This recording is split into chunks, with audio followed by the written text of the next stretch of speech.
রহস্য কখনো আলোতে জন্মায় না, রহস্য জন্ম নেয় অন্ধকারে, আর অপেক্ষা করে কারো না কারো সত্য খুঁজে বের করার জন্য। অন্ধকারে ঢাকা শহর, নীরব সাক্ষী দেয়াল, আর এমন কিছু প্রশ্ন যার উত্তর খুঁজে বের করে আনতে পারে একজনই, সত্যান্বেষী ব্যোমকেশ বক্সী। আপনিও যদি ব্যোমকেশ বক্সীর সত্যান্বেষণ ভালোবাসেন, যদি রহস্যের গন্ধ আপনার শিরায় রোমাঞ্চ নিয়ে আসে, তাহলে আপনি একদম সঠিক জায়গাতেই এসেছেন। আমাদের চ্যানেল যদি আপনি প্রথমবারের জন্য শোনেন, তাহলে এক্ষুনি কিন্তু আমাদের চ্যানেলটিকে সাবস্ক্রাইব করুন এবং পাশে থাকা বেল আইকনে ক্লিক করে নোটিফিকেশন অন করে নিন, যাতে নতুন গল্প এলে সবার আগে আপনি জানতে পারেন।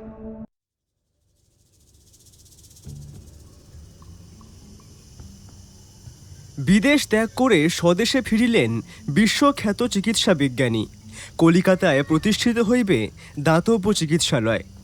আমাদের নিজস্ব সংবাদদাতা জানাইতেছেন, দীর্ঘ প্রায় 25 বছর অস্ট্রেলিয়ায় চিকিৎসা বিজ্ঞান ও সংক্রামক ব্যাধি সংক্রান্ত গবেষণায় নিয়োজিত থাকার পর বাঙালি চিকিৎসক ডাক্তার দেবকুমার হালদার স্থায়ীভাবে স্বদেশে প্রত্যাবর্তন করিয়াছেন। জানা গিয়াছে, তিনি ইউরোপ ও অস্ট্রেলিয়ার একাধিক চিকিৎসা সমিতির সম্মানিত সদস্য এবং সাম্প্রতিককালে সংক্রামক ব্যাধির চিকিৎসায় এক অভিনব গবেষণার জন্য বিদেশি বৈজ্ঞানিক মহলে বিশেষ খ্যাতি অর্জন করিয়াছেন। যদিও গবেষণার পূর্ণ বিবরণ এখনও প্রকাশ হয় নাই, তথাপি চিকিৎসাবিদদের মতে ইহা সফল হইলে প্লেগ, কলেরা ও অন্যান্য মহামারী প্রতিরোধে এক নতুন যুগের সূচনা হইতে পারে। ডাক্তার হালদার সংবাদদাতাকে বলেন, আগে বিদেশে অর্থ সম্মান যথেষ্ট পাইয়াছি, কিন্তু নিজের দেশের মানুষের জন্য কিছু না করিয়া জীবন শেষ করিতে চাই না। আমার পৈতৃক ভিটেতেই একটি দাতব্য চিকিৎসালয় স্থাপন করিব। দরিদ্র মানুষ বিনামূল্যে চিকিৎসা পাইবেন এবং আমার গবেষণার সমস্ত ফল স্বদেশের চিকিৎসকদের জন্য উন্মুক্ত রাখিবার ইচ্ছা আছে। চিকিৎসক মহলে এই সংবাদ বিশেষ উৎসাহের সৃষ্টি করিয়াছে। অনেকেরই ধারণা, ডাক্তার হালদারের এই গবেষণা ভারতীয় চিকিৎসা বিজ্ঞানের ইতিহাসে এক উল্লেখযোগ্য সংযোজন হইতে পারে। অন্যদিকে বিদেশি ওষুধ প্রস্তুতকারী প্রতিষ্ঠানের মধ্যেও ইহা নানাবিধ আলোচনার জন্ম দিয়াছে বলিয়া জানা গিয়াছে। দৈনিক কালকেতুর প্রথম পাতাটা গুনগুনিয়ে পড়ছিল অজিত। এমন সময় হঠাৎ লোডশেডিং। চৈত্র মাসের কাঠফাটা গরম, হাতে কোনো কাজ নেই। ব্যোমকেশ বসে বসে সিলিং ফ্যানের দিকে চেয়ে নিজের মুণ্ডপাত করছে। এমন অবস্থায় ওকে সান্ত্বনা দেওয়া ছাড়া আমার কিছু উপায় নেই, কারণ ও যে স্তরের কেস আশা করে সেই স্তরের ক্রিমিনাল বর্তমানে পশ্চিমবঙ্গে কেন, ভারতবর্ষেও বোধহয় নেই, আর থাকবেই বা কেমন করে। ক্রিমিনোলজি নিয়ে কাজ করে যারা মোটামুটি সামনের দিকে এগিয়ে গিয়েছে, তাদের প্রত্যেককে আমাদের সত্যান্বেষী 4 দেওয়ালের মধ্যে বন্দি করে রেখে দিয়েছে, অর্থাৎ পুলিশের হাতে তুলে দিয়েছে। দু একটা টুকটাক যেসব কেস আসে, সেগুলো ও 2-1 দিনের মধ্যেই সলভ করে ফেলে। বাকি যে কেসগুলো মোটামুটি আসে, পুলিশের কয়েকজন বেশ দক্ষ সাব ইন্সপেক্টর নিযুক্ত হয়েছেন, ওরা নিজেরাই সব করে নিচ্ছে। ব্যোমকেশের মাথা থেকে ক্রিমিনোলজির ভূতগুলোকে সরিয়ে রাখার জন্য নতুন একটা খেলা আবিষ্কার করেছি। বলতে পারেন সেটা হলো সুপার চেজ, অর্থাৎ যাকে খাঁটি বাংলায় বলতে গেলে বলতে হয় দাবার বাবা। দাবার প্রত্যেকটা ঘরের পরিমাণ হবে সাধারণের থেকে ডাবল। এবার নিশ্চয়ই একটা স্পষ্ট ধারণা পেয়ে গিয়েছেন সুপার চেজ বা দাবার বাবা কাকে বলে। এখন ব্যোমকেশ আর আমি বসে বসে এই খেলাটাই খেলছিলাম। এমন সময় হঠাৎ কলিং বেলটা বেজে উঠল। দরজা খুলে দেখলাম আগন্তুক যিনি, তার বয়স সম্ভবত 52 থেকে 55 ভেতরেই হবেন। উচ্চতা 5 ফুট 8 থেকে 10 ইঞ্চির ভেতরে, অর্থাৎ আমারই মতো প্রায়। কালো কোট, প্যান্ট, টাই আর সাদা শার্ট মিলিয়ে তাকে বেশ প্রতিপত্তি সম্পন্ন লোক বলেই মনে হলো। দরজা খুলতেই তিনি আমাকে বললেন, হ্যালো, আমি প্রাইভেট ডিটেকটিভ ব্যোমকেশ বক্সির সঙ্গে দেখা করতে চাই। উনি কি বাড়িতেই আছেন? আমি ওকে হ্যাঁ সূচক মাথা নেড়ে ভেতরে নিয়ে এলাম। সামনের সোফায় বসতে দিয়ে ব্যোমকেশকে দেখিয়ে বললাম যে ইনি ব্যোমকেশ বক্সী। ব্যোমকেশ ভদ্রলোকের দিকে আর চোখে একবার তাকিয়ে নিয়ে আমাকে বলল, আরে অজিত, ডাক্তারবাবুকে কোথায় পেলে? এবার ডাক্তারের দিকে তাকিয়ে প্রশ্ন করলো, ডাক্তারবাবু বিদেশ থেকে কবে এলেন? আপনার রিসার্চের কি খবর? কত দূর এগোলেন? ভদ্রলোক ঠিক আমার মতোই ভ্যাবাচাকা খেয়ে দপ করে সোফায় বসে পড়লেন। নিজেকে কোনোভাবে সামলে নিয়ে বললেন, কি করে বুঝলেন আমি ডাক্তার আর আমি বিদেশ ফেরত? যাক, সেটাও না হয় বুঝলাম, কিন্তু আমি যে রিসার্চ করছি কোনো একটা সিক্রেট বিষয় নিয়ে, সেটাও আপনি কি করে বুঝলেন? একটু জানাবেন প্লিজ। ব্যোমকেশ এবার হাসতে হাসতে বলল, একদম সোজা ডাক্তারবাবু। একজন ডাক্তারের দু হাতের বুড়ো আঙুল আর কান দেখে এটা সহজেই অনুমান করে নেওয়া যায় যে তিনি একজন ডাক্তার। মুখে অনেকদিন মাস্ক লাগিয়ে থাকলে অবশ্যই মুখে একটা দাগ পড়ে, আর আপনার মুখে যে স্পষ্ট দাগটা দেখতে পাচ্ছি এটা সার্জিক্যাল মাস্কের, সেটা আমার মতো সত্যান্বেষীর বুঝতে সমস্যা হওয়ার কথা নয়। আর বাকিটা দেখুন, আমাদের দেশে ভাইরাসের কোনো প্রভাব নেই, বা ভাইরাস নিয়ে গবেষণা করার মতো কোনো ল্যাবরেটরি আমাদের দেশের নেই। সেক্ষেত্রে আপনি যে ইউরোপের কোনো ল্যাবরেটরিতে ভাইরাস নিয়ে গবেষণা করছেন, সে ব্যাপারটা বুঝে যাওয়া জলভাত। তাছাড়া দৈনিক কালকেতুতে তো আপনাকে নিয়ে বড় করে একটা খবরও বেরিয়েছিল, অবশ্য ছবিটা ছাপেনি। চমৎকার, বললেন ভদ্রলোক। আপনার মতো একজনেরই খোঁজ করছিলাম। আপনাকে দায়িত্বটা দিলে আমি নিশ্চিন্ত হতে পারি। বলতে পারেন মাত্র দিন 15ই হলো দেশে এসেছি, আর এর মধ্যেই ভয়ানকভাবে ফেঁসে গেছি। আপনি বুঝতে পারছেন আমার মতো নিতান্তই সাদাসিধে একজন ডাক্তার মানুষকে কেন হুমকি দেওয়া হবে? আসলে আমি দেশে এলে দেশের উপকার হবে। আমি যদি দেশে সেটেলড হয়ে যাই তাহলে হয়তো দেশের মেডিকেল সেক্টরে একটা পরিবর্তন আমি নিয়ে আসতে পারবো, কিন্তু সেজন্য এরা আমাকে দেশে থাকতে দিতে চায় না। ওরা চায় আমি এই দেশ থেকে বিদেশে চলে যাই। কিন্তু মিস্টার বক্সি, এই দেশের ওপর আমার যথেষ্ট টান রয়েছে। আমার বাবা স্বাধীনতা আন্দোলন করেছেন এক সময়। একজন বাঙালি হিসেবে অন্তত রাজ্যের মানুষের ওপর আমার যথেষ্ট দায়িত্ব রয়েছে। আর আমি যখন আমার দায়িত্ব পালন করার জন্য দেশে এসে স্থায়ীভাবে বসবাস করার চেষ্টা করছি, ঠিক তখনই কে বা কারা আমার পিছু নিয়ে আমাকে বারবার শাসিয়ে যাচ্ছে এই দেশ ত্যাগ করার জন্য। এক নাগাড়ে ভদ্রলোক কথাগুলো বলে গেলেন। ব্যোমকেশ বেশ মনোযোগ সহকারে শুনে বলল, এভাবে নয়, কথাগুলো প্রথম থেকে বলতে হবে। তার আগে আপনি আপনার পরিচয় দিয়ে নিলে আপনার কেসটা বুঝতে আমার কাছে সহজ হতো, নতুবা আমি গুলিয়ে যাচ্ছি। আসলে আপনি কোন দেশে থাকেন, ঠিক কী নিয়ে গবেষণা করেন, এই বিষয়গুলো আমারও কিছুটা জানার দরকার আছে। ভদ্রলোক এবার স্থির হয়ে বসলেন। তারপর বললেন, আমার নাম ডাক্তার দেবকুমার হালদার। অস্ট্রেলিয়ার ক্যানবেরা ইউনিভার্সিটি থেকে আমি ডাক্তারি শেষ করেছি। সেখানেই একজন সহকর্মীকে বিয়ে করি।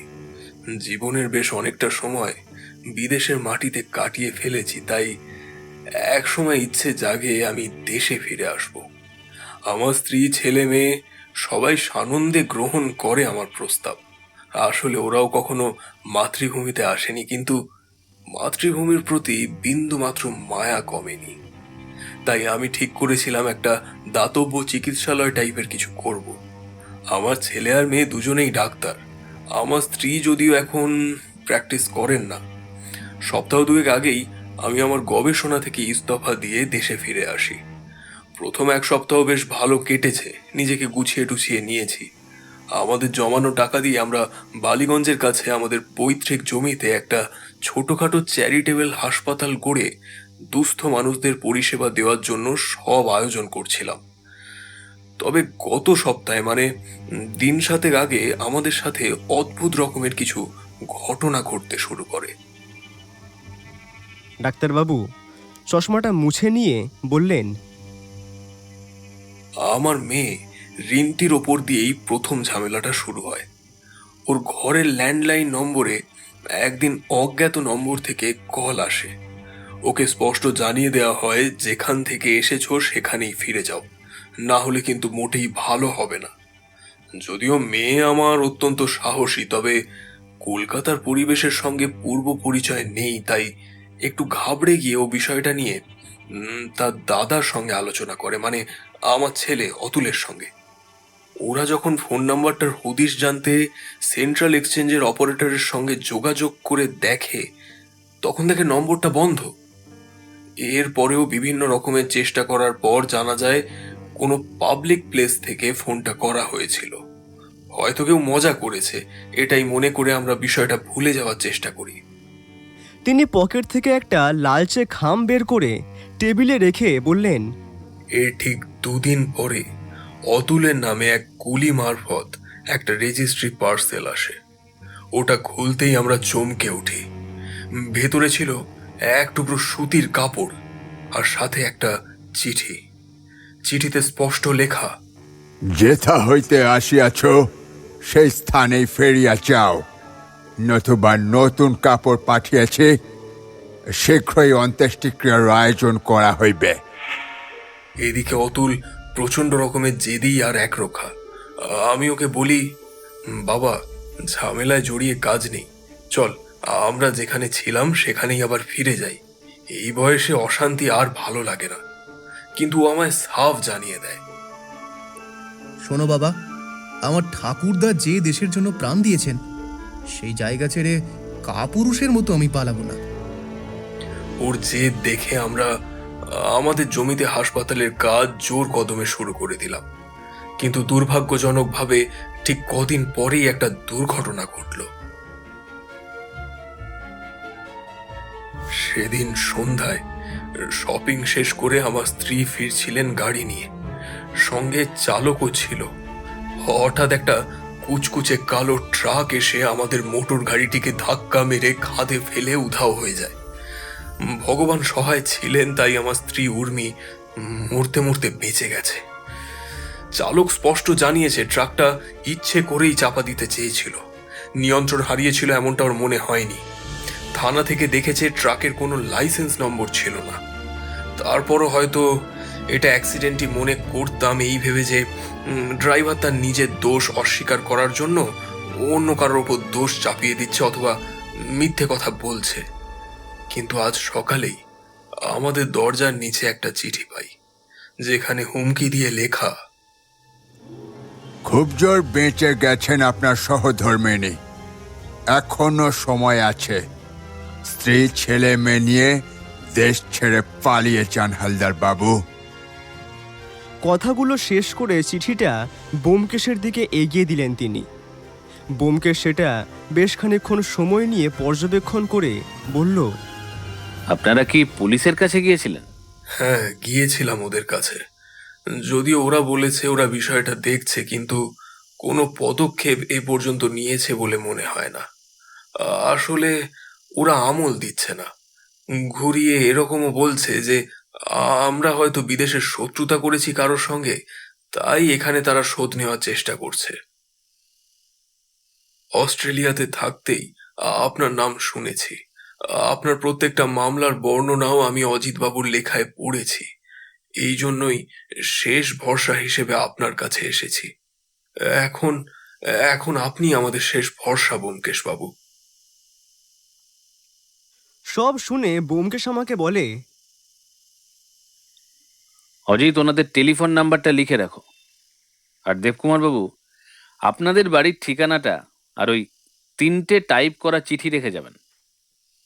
ভদ্রলোক তারপরেও ইতস্তত করছেন দেখে ব্যোমকেশ ওকে আশ্বস্ত করে বলল, আপনি নিশ্চিন্তে বাড়ি ফিরে যান ডাক্তারবাবু, আমি শীঘ্রই আপনার বাড়িতে যাব, দেখছি কি করা যায়। ভদ্রলোক বেশ খুশি মনেই তার টেলিফোন নাম্বারটা, বাসভবনের ঠিকানাটা লিখে দিয়ে বিদায় নিলেন। ভদ্রলোক বলে চলে যেতেই আমি বললাম, আমি তো কিছুই বুঝতে পারলাম না ব্যোমকেশ। ভদ্রলোক এলেন আর এসব সঙ্গে সঙ্গে শুরু হয়ে গেল। কি জানি, সবই কেমন যেন একটু গুলিয়ে যাচ্ছে আমার। ব্যোমকেশ মৃদু হেসে বলল, সে কি অজিত, তোমার কাছে একটু গুলিয়ে, আমার কাছে তো পুরোটাই ঘোলাটে।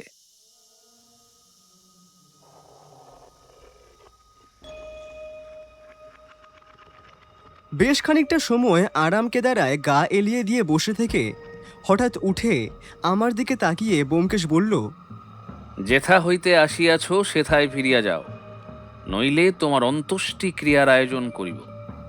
ওর এই রকম আচরণে প্রথমে খানিকটা বোকা বনে গেলেও পরক্ষণে বুঝতে পারলাম ব্যোমকেশ কথাটা আমাকে বলেনি, বরং ডাক্তারবাবুর কাছে যে বেনামি চিঠিখানা এসেছিল সেই ব্যাপারেই ও বলছে কথাটা।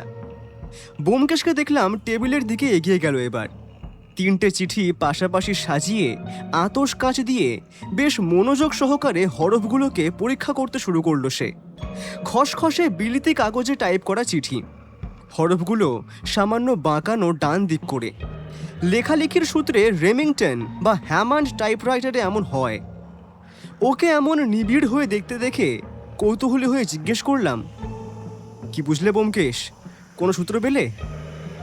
ব্যোমকেশ সিগারেট ধরিয়ে ধোঁয়া ছেড়ে শান্ত স্বরে বলল,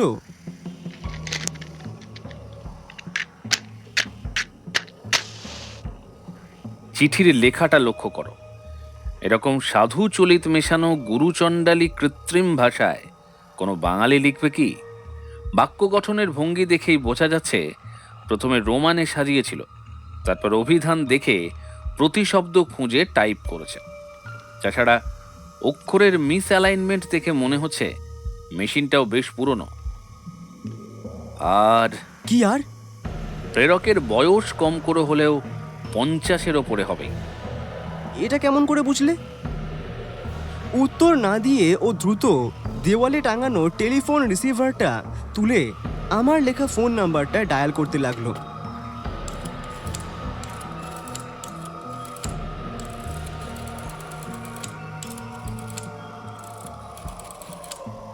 ওপাশ থেকে ফোন ধরতেই ব্যোমকেশ বেশ স্বাভাবিক গলায় বলল, নমস্কার অতুলবাবু, আমি ব্যোমকেশ বক্সী বলছি।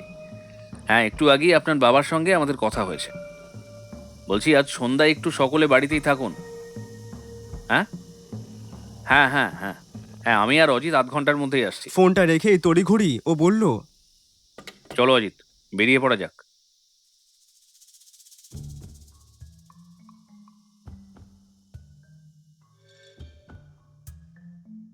অন্যদিন হলে হয়তো এক গাদা প্রশ্ন করতাম, কিন্তু আজকে কেন জানি মনে হলো যে ওকে খামোখা প্রশ্ন করা ঠিক হবে না, কারণ মামলাটা পুরোই গোলমেলে। আমরা এর আগে যতগুলো মামলা পেয়েছি প্রত্যেকটাতে মামলাতে অপরাধ ঘটার পরেই ভিকটিম আমাদের কাছে এসেছে, কিন্তু এটা এমন একটা মামলা এখানে কি অপরাধ হবে এরকম কোনো চিহ্ন অবধি নেই। আসলে আদৌ অপরাধ ঘটবে কিনা সে ব্যাপারেও কোনো তথ্য আমরা পাচ্ছি না। শুধুমাত্র একজন মানুষকে হুমকি দেওয়া হয়েছে। হতে পারে যে ডাক্তারবাবুই কোনো পুরনো বন্ধু মজা করার জন্য হুমকি দিয়েছে, কিন্তু বন্ধু বা বন্ধুর ছেলেকে কেউ শ্মশান যাত্রার উপহার পাঠিয়ে হুমকি দিয়ে মজা করবে এরকম মানুষ থাকতেই পারে ভাবলে আমার অবাক লাগছে। আবার হতেও পারে এখন যা দিন বদলাচ্ছে।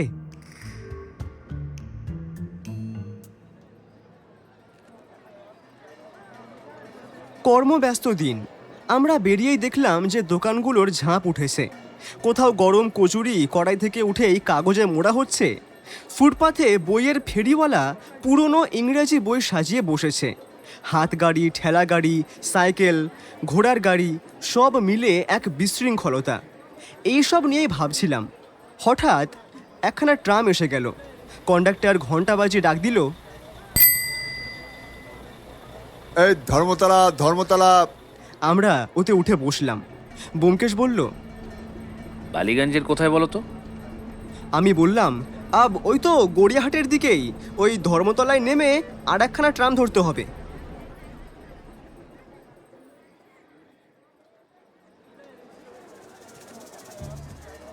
ধর্মতলায় পৌঁছতে পৌঁছতে শহরের কোলাহল আরও ঘন হয়ে উঠল।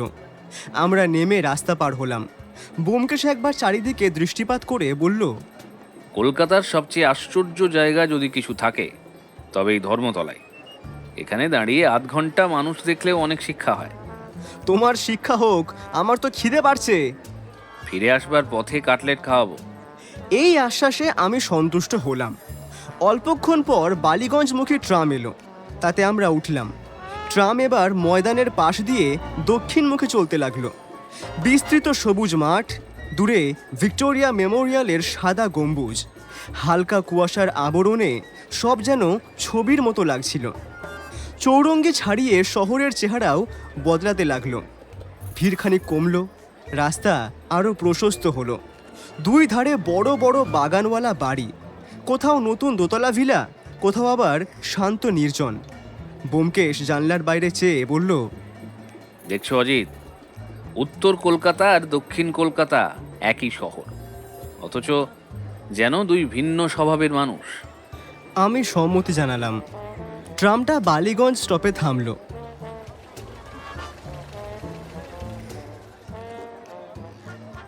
আমি ধুলো ঝাড়তে ঝাড়তে বললাম, চলো, আর তো মাত্র 5টা মিনিট হাঁটলেই আমাদের গন্তব্য।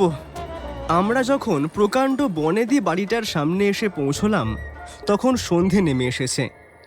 ঘণ্টি বাজাতেই যিনি দরজা খুললেন, তাকে দেখে আমি খানিক স্তব্ধ হয়ে গেলাম। বয়স অনুমান 20 কি 22 হবে ওই যুবতীর।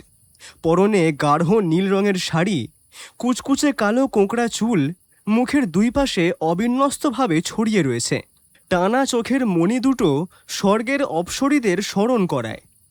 আমি তো বাক্যহারাই হয়ে গিয়েছিলাম। উনি কথা বলে লজ্জার হাত থেকে রেহাই দিলেন আমায়। সসম্মানে ভেতরে ডেকে নিয়ে যেতে যেতে বললেন, আপনারাই সত্যান্বেষী ব্যোমকেশ বক্সী আর অজিত বাবু, তাই তো?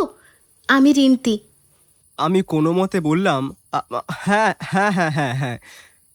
মেয়েটা ভদ্রতাসুলভ হাসি দিয়ে আমাদেরকে ভেতরে নিয়ে গিয়ে আমাদের বসার জন্য একটা সোফা দেখিয়ে দিয়ে বলল, বসুন।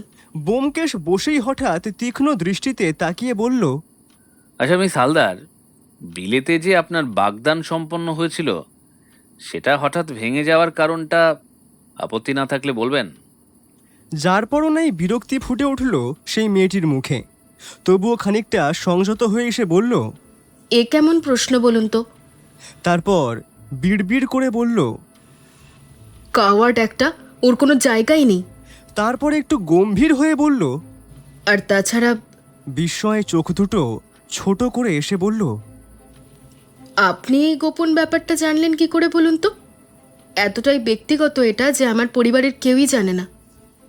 ব্যোমকেশ তার স্বভাব সুলভ হাসি দিয়ে বলল, আপনার তো প্রথমে বিশ্বাস হয়নি আমি সত্যান্বেষী হতে পারি, তাই আপনাকে একটু অ্যানালাইসিস করে নিলাম। আসলে আপনার বাঁ হাতের অনামিকায় একটা জায়গা বৃত্তাকার একটা ক্যাকাসে হয়ে গেছে। অনেক দিনের পরা আংটি খুলে রাখলে এমনটা হয়। আর আপনার চোখের কোণের বিষণ্ণতা তো বাকিটা বলেই দিচ্ছে। যাই হোক রিন্তি দেবী, আপনার দাদাকে যদি অনুগ্রহ করে একটু ডেকে দেন তো খুব ভালো হয়। কিছুক্ষণ পরেই দেখলাম বছর 25-এর এক সুঠাম যুবক এসে প্রবেশ করলো সেখানে। সাদা পাঞ্জাবি পাজামা পরা ছেলেটা ঘরে ঢুকেই আমাদের হাত জোড় করে নমস্কার করে বলল, নমস্কার, আসতে কোনো অসুবিধা হয়নি তো? না না, নির্বিঘ্নেই এসেছি অতুলবাবু। ছেলেটার মুখের সাথে দেবকুমার বাবুর মুখের মিল দেখেই নিশ্চিত হওয়া যায় যে এই অতুল। অতুল ঘাড় নাড়ল। বেশ। ব্যোমকেশ সিরিয়াস হয়ে এবার বলল, অতুলবাবু, আপনাকে আমি সরাসরি কিছু প্রশ্ন করব। সত্যান্বেষণের সুবিধার্থে আশা করি কোনো সত্য গোপন করে আমায় নিরাশ করবেন না। অতুল সোফায় হেলান দিয়ে বলল, নিশ্চয়ই। ইতিমধ্যে চা এসে গিয়েছিল। ব্যোমকেশ কাপে প্রথম চুমুকটা দিয়ে যেই প্রশ্নটা করল, তাতে আমিও বেশ বিব্রত হলাম। ব্যোমকেশ বলল, আপনার প্রণয়নী কি নন বেঙ্গলি? প্রশ্নটা শুনে মুখটা লাল হয়ে ওঠে অতুলের। কিছুক্ষণ নীরব থেকে মাথা নিচু করে উত্তর দেয়, হ্যাঁ, মারোয়ারি। তবে উনি এখন আমার বিবাহিতা স্ত্রী। তবে বিয়েটা হয়েছিল সম্পূর্ণ গোপনে। বুঝতেই পারছেন, উভয় পরিবারই অজ্ঞাত বিষয়টা। ব্যোমকেশ কাপটা নামিয়ে রেখে বলল, তার মানে আপনার পত্নী চান না আপনারা পাকাপাকিভাবে এদেশে এসে বাস করুন, কারণ উনি হয়তো নিজের সমাজ ছেড়ে এখানে আসতে দ্বিধাগ্রস্ত। তবে এটা ওনার আশঙ্কা থেকেই করছেন। ওনাকে একবার কলকাতা এনে ঘুরিয়ে দেখান, আশা করি ভয় কেটে যাবে। এটাই হলো আপনাকে দেওয়া হুমকি চিঠির রহস্য। মিনিট দুয়েকের মধ্যেই সেখানে গাড়ির চালক সুখেন দাস এসে হাজির হলো। তার বয়স ওই 40-এর কোঠায়, গায়ে খাঁকি রঙের পোশাক, মুখের দাড়ি আর চুলে অল্প পাক ধরেছে। আমাদের দিকে চেয়ে সুখেন বিনীতভাবে নমস্কার করে বলল, আগে নমস্কার।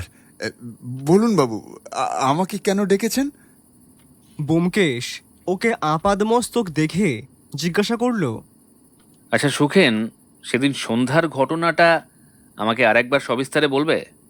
সুখেন ঠোঁটটা চেটে নিয়ে বলতে শুরু করলো, আগে সেদিন বড় ম্যাডামকে নিয়ে ওই চৌরঙ্গি থেকে ফিরছিলাম। বালিগঞ্জের কাছাকাছি আসতেই এই হঠাৎ একটা লরি এসে পিছন থেকে অমনি। অপশব্দ মুখে আটকে একটু থেমে সে আবার বলল, বাবু, ওই অন্ধকার থাকায় আমি গাড়ির নম্বরটা ঠিক দেখতে পারিনি। ব্যোমকেশ মাথা নেড়ে বলল, ঠিক আছে, তুমি আসতে পারো। সুখেন চলে যেতে ব্যোমকেশ সোফার থেকে উঠে দাঁড়িয়ে বলল, আজ তবে আসি অতুলবাবু, চলো অজিত।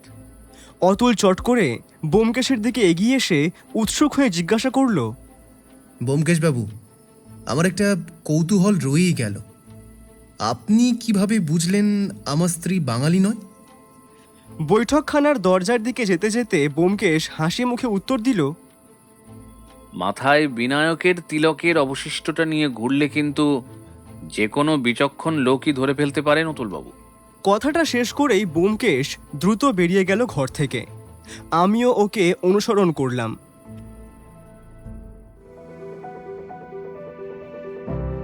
হ্যালো দর্শক বন্ধুরা, গল্পের মাঝে আপনাদের বিরক্ত করার জন্য আমি ক্ষমা চেয়ে নিচ্ছি। তবে আপনারা সকলে গল্পটা তো শুনছেন, কিন্তু অনেকেই কিন্তু চ্যানেলটাকে সাবস্ক্রাইব করছেন না। আপনাদের প্রত্যেককে বলবো, প্লিজ আমাদের চ্যানেলটাকে সাবস্ক্রাইব করুন। গল্পটা কেমন লাগছে সেটা আমাদেরকে জানান। আপনাদের একটি মূল্যবান লাইক এবং একটি কমেন্ট আমাদের মনে কিন্তু অনেকটা ভালোবাসার উদ্রেক করে। তাহলে শুনতে শুরু করা যাক আমাদের আজকের গল্পের বাকি অংশটুকু। আসার সময় চোখ ফিরিয়ে নেওয়ার লোভ সামলাতে না পেরে একবার তাকাতেই দেখলাম রিন্তি দেবী একরাশ বিস্ময় নিয়ে আমাদের গন্তব্যের দিকেই চেয়ে রয়েছেন। প্রাসাদোপম সেই বাড়িটির থেকে বেরিয়েই কনুই দিয়ে গুঁতো মেরে ব্যোমকেশকে জিজ্ঞাসা করলাম, এই ভারী আশ্চর্য ফ্যামিলি তো, দুই ভাই বোনেরই দেখছি গোপন কাজ কারবার। আচ্ছা, চিঠির রহস্য, তিলক এসব তো না হয় বুঝলাম, কিন্তু ডাক্তারবাবুর স্ত্রীর গাড়ি দুর্ঘটনা আর মিস হালদারের ওই উড়ো ফোনের ব্যাপারটা নিয়ে কি ভাবলে বলো তো হে? ব্যোমকেশ পাঞ্জাবির হাতাটা একটু গুটিয়ে নিয়ে বলল, দেখো অজিত, আমি ভগবান নই। ছোটখাটো সূত্র আর মন বিশ্লেষণ করেই যা সত্যের সন্ধান পাই সেগুলো বলি। আসলে অতুলবাবু বসে বসে বারবার তিলকটা আড়াল করছিলেন আর ঘষে ঘষে মোছার চেষ্টা করছিলেন। সত্যি বলতে কি, গাড়ি দুর্ঘটনার ব্যাপারটা এখনো আমার কাছে ধাঁধা।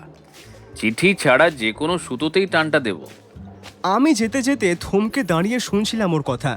সেটা দেখে ও বলল, চলো চলো, তাড়াতাড়ি পা চালাও, বাড়ি ফিরে একটু জিরিয়ে নিতে হবে। কাটলেট ফাটলেট হবে না, আর বেশি দেরি হলে 70 হাত থেকে রেহাই নেই। 7 পাকে তো পড়লে না, তাই উঁকি মেরে রিন্তি দেবীকে দেখে ইন্দ্রিয় সুখ নিতে পারছো। আমার জায়গায় থাকলে ঠেলা বুঝতে। আমি বলতেই যাচ্ছিলাম, একটা কাটলেট খেতে কত সময় লাগে হে, কিন্তু ও কোনো সুযোগ না দিয়েই সোজা আমার হাত ধরে টেনে একটা ট্রামে নিয়ে গিয়ে তুলল। অগত্যা মুখ বন্ধ রেখেই গোঁজ হয়ে ফিরতে হলো। আমরা যখন হ্যারিসন রোডে এসে বাড়িতে ঢুকলাম তখন বেশ রাত হয়ে গিয়েছে। ঘরে ঢুকেই দেখি আমাদের অনুগত ও বিশ্বস্ত চর বীরেন বসে রয়েছে সেখানে। খালি পেয়ালা আর থালা বাসন দেখে বুঝলাম পুঁটিরামের দেওয়া চা জল খাবার ইতিমধ্যেই সাবার করে ফেলেছে সে। বীরেনকে শখ করে আমি ছোট মিয়া বলে ডাকি। সত্যবতী বলল, ও নাকি ব্যোমকেশের খোকার জন্য 1 ঠোঙা হালকা পাকের সন্দেশ এনেছে। বীরেন হাসি মুখে উঠে দাঁড়িয়ে বলল, অনেকক্ষণ ধরে অপেক্ষা করছিলাম দাদা। ব্যোমকেশ ওর পরনের পাঞ্জাবিটা খুলে আলনায় ঝুলিয়ে রাখতে রাখতে রহস্যময় চিঠিগুলোর কথা তুলল। তারপর বলল, দেখো তো কোন অঞ্চলের বের করতে পারো কিনা। আমি যা বুঝলাম, আমরা বেরোবার আগেই কোনো এক ফাঁকে পুঁটিরাম মারফত বীরেনকে ব্যোমকেশ খবর পাঠিয়ে ডেকেছিল। বীরেন কিছুক্ষণ চিঠিগুলো নিয়ে ঝুঁকে পড়ে কসরত করার পর বলল, ভবানীপুরের দিকে কোনো পুরানো ছাপাখানা বা স্টেশনারি দোকান ছাড়া তো এমন অক্ষর। বলতে বলতেই গম্ভীর হয়ে গালে হাত দিয়ে আরও ভাবতে লাগলো সে। ব্যোমকেশ মাথা নেড়ে বলল, আন্দাজটা খুব একটা ভুল করনি বীরেন। রাসবিহারীর দিকের দোকানগুলোতে একটু খোঁজ নিয়ে দেখো তো, আর দেখবে এই খামটা কোথায় পাওয়া যায়। প্রথম দিকে আমার ছেলেটিকে অকালপক্ষ বলে মনে হতো, তবে দিনে দিনে ওর যে জ্ঞানের পরিধি বৃদ্ধি পাচ্ছে সেটা আমি জানি। কিন্তু সেই জ্ঞান যে এতটা বৃদ্ধি পেয়েছে সেটা আমি আজকে বুঝলাম। এখন অবশ্য আমাদের সম্পর্ক দাদা ভাইয়ের মতোই। আমি ওকে বললাম, ছোট মিয়া, বুঝলে, প্রথম চিঠির সমাধান করা হয়ে গিয়েছে, এর লেখককেও ধরা হয়েছে। তুমি খালি দ্বিতীয় এবং এই তৃতীয় চিঠির ব্যাপারটা একটু দেখো, কিছু বের করতে পারো কিনা। বীরেন আমার কথায় ঘাড় নেড়ে হ্যাঁ সূচক মন্তব্য করল, তারপর বিদায় নিয়ে চলে গেল। বীরেন বিদায় নেওয়ার পরেই সত্যবতীর ডাক এলো নৈশাহারের জন্য। খাওয়া শেষ করে আমরা যে যার ঘরে চলে গেলাম ঘুমোবার জন্য।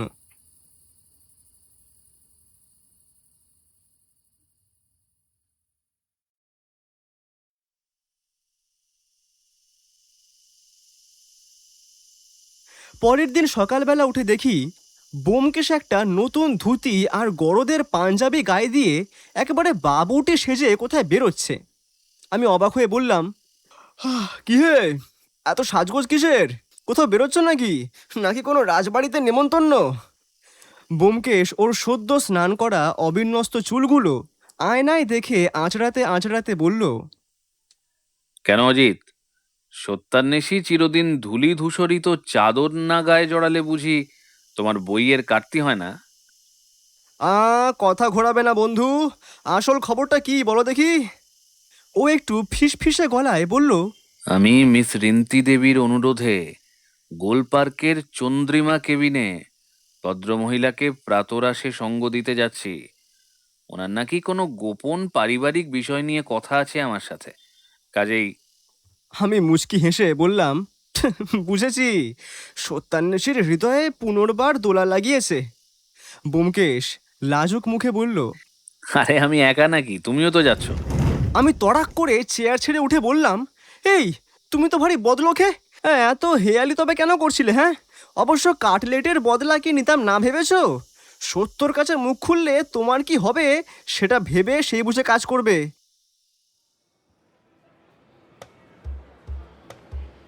দ্রুত তৈরি হয়ে যখন আমরা চন্দ্রিমা কেবিনের দ্বিতলে নির্জন কাঠের কেবিনে পৌঁছলাম, তখন ঘড়িতে ঠিক সকাল 8টা।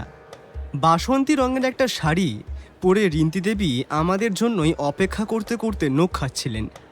এ বড় বাজে অভ্যাস, তবে কেবিনের মৃদু আলোয় ওই চোখ দুখানা দেখে সেসব বেমালুম ভুলে গেলাম। ব্যোমকেশের বসার আগেই আমি ওর মুখোমুখি টেবিলটা গিয়ে দখল করলাম। জানি না এতে উনি রুষ্ট হলেন কিনা। গরম চা আর অমলেটের অর্ডার দেওয়া হলো। খাবার খেতে খেতে রিন্তি দেবী বললেন, আসলে আপনি সেদিন যেভাবে আমার এই ব্যাপারটা বললেন, আমি আমি খুব ঘাবড়ে গিয়েছিলাম। আমার হবু বর ছিলেন ওখানকার একজন ল্যাব ডিরেক্টর। আমার রাগের একটা কারণ হচ্ছে কথায় কথায় উনি এদেশ নিয়ে তাচ্ছিল্য করতেন। ব্যোমকেশ এরপর যে কাজটা করলো তাতে আমি চোখ ছানা বড়া হয়ে গেল। ও রিন্তির বাঁ হাতটার অনামিকাটা ছুঁয়ে বলল, আসলে দাগটা দেখেই বোঝা যায় আশীর্বাদের আংটি ছিল। তবে চিন্তা করবেন না, শূন্য আঙুল হোক বা হৃদয়, চিরকাল কিছুই শূন্য থাকে না মিস হালদার। কথা শেষ করেও দেখলাম ব্যোমকেশ হাতটা ছাড়ছে না। এমনকি রিন্তিকেও দেখলাম ছাড়িয়ে নেওয়ার চেষ্টা অবধি করছে না। এদিকে আমার খাওয়াও শেষ। রিন্তিকে মিহি চোখে তাকিয়ে থাকতে দেখে কাবাব মে হাড্ডি হয়ে না থেকে উঠে পড়ে বললাম, তা তোমরা একটু বসো, তবে আমি একটা কাজ সেরে আসি, যাই। আমি নিচে নেমে মোড়ের একটা দোকান থেকে সিগারেট কিনে ধরালাম। চারপাশে গাড়ির ঘর ঘর শব্দ আর ব্যস্ত মানুষের ভিড় দেখছিলাম। একা একা নইলে সময় তো কাটবে না। আকাশ পাতাল ভাবতে ভাবতে কখন যে 9:30 বেজে গিয়েছে বুঝতেই পারিনি। হঠাৎ একটা লোকের ধাক্কায় আমার ঘোর কাটল।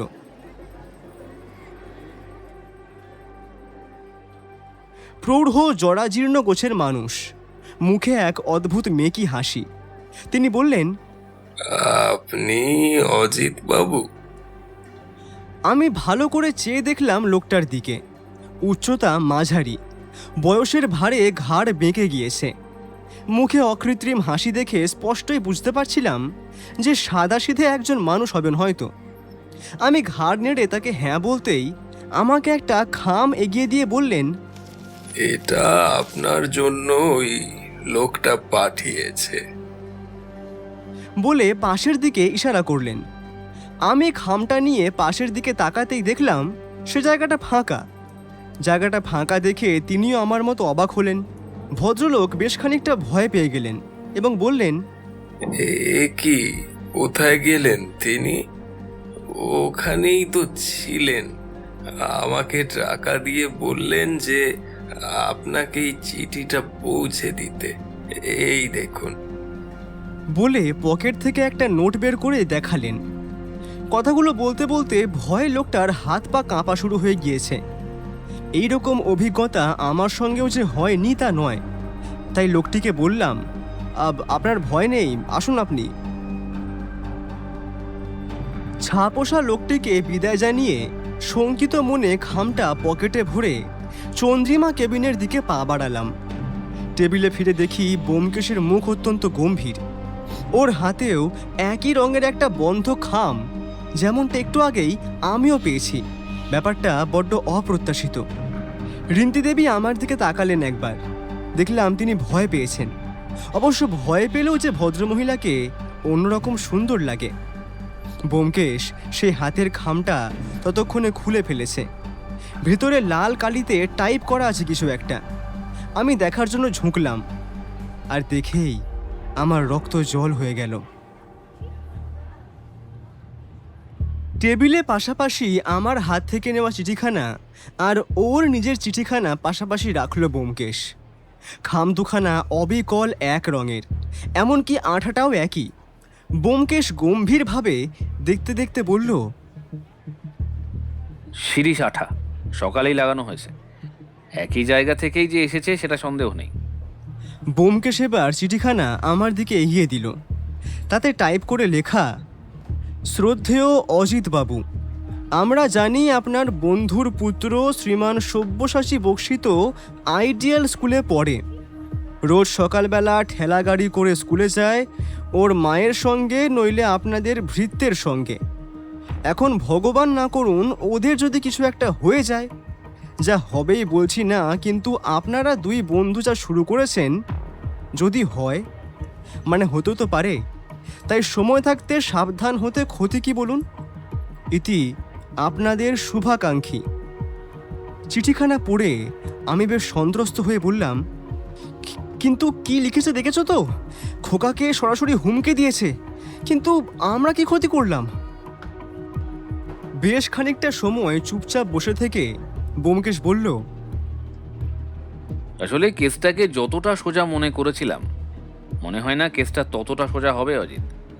চক্রান্তের পিছনের মানুষগুলো নিশ্চয়ই কোনো প্ল্যান করেই সবটা করছে, নইলে আমাদের একবার শুধুমাত্র ডাক্তারবাবুর বাড়িতে ঢুকতে দেখে আমাকেও লক্ষ্য বানিয়ে ফেলবে কেন? না ব্যোমকেশ, আমার মনে হয় আমাদের আর না এগোনোই উচিত। ডাক্তারবাবুর তো উপায়ও রয়েছে, ওনার বরং বিদেশেই ফিরে যাওয়া উচিত। না অজিত, এদের ভয় পেয়ে কেসটা আমি ছেড়ে দেব না। তাছাড়া আমার পরিবার তুলে ভয় দেখাচ্ছে, এই ধৃষ্টতা আমি সহ্য করব না কিছুতেই। আমি এদের ঠিক দেখে নেব। তুমি চিন্তা করো না, রাখালবাবুকে জানিয়ে রাখবো। খোকার সত্যর নিরাপত্তার দায়িত্ব ওরাই নেবে। ব্যোমকেশের চোখ দুটো দেখলাম রেগে লাল। আমি আর কথা বাড়ালাম না, দ্রুত হোটেল থেকে বেরিয়ে এলাম। বেরিয়ে প্রথমে ডাক্তারবাবুর বাড়িতে গিয়ে রিন্তি দেবীকে নামিয়ে দিয়ে এলাম। দেখে মনে হলো যে রিন্তির ভয়টা এখনও কাটেনি। তাই তাকে একা একা বাড়িতে পাঠানো ঠিক হবে না বলেই ওকে বাড়িতে পৌঁছে দেওয়া হলো। ওখান থেকে সোজা একই ট্যাক্সি করেই আমরা নিজেদের বাড়িতে ফিরলাম। বাড়িতে ঢুকেই ব্যোমকেশ দেওয়াল থেকে রিসিভারটা তুলে বীরেনকে ফোন করে বলল,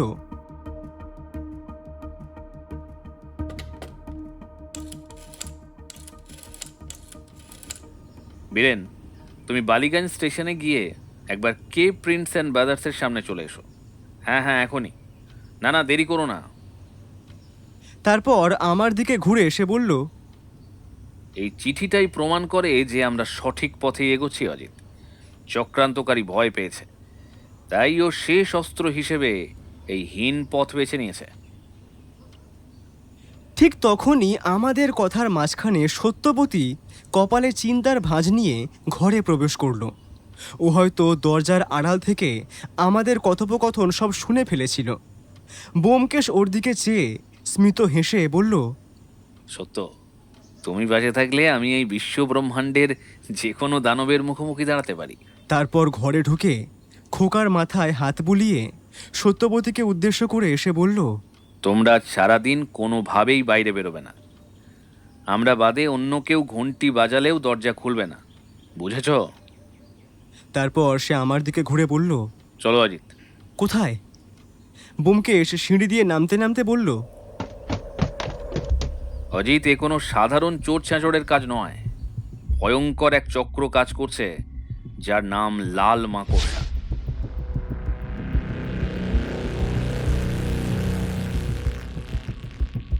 এই দলের নেতাকে স্কটল্যান্ড ইয়ার্ড গত 5 বছর ধরে খুঁজে বেড়াচ্ছে। সে এতটাই ধূর্ত শয়তান যে এদেশে এসে এখন ডাক্তার দেবকুমার হালদারের গবেষণা ভেস্তে দিতে এমন ভয়ানক ফাঁদ পেতেছে। না অজিত, ডাক্তারবাবু বিদেশে গেলেও এই ফাঁদ থেকে রেহাই পাবেন না।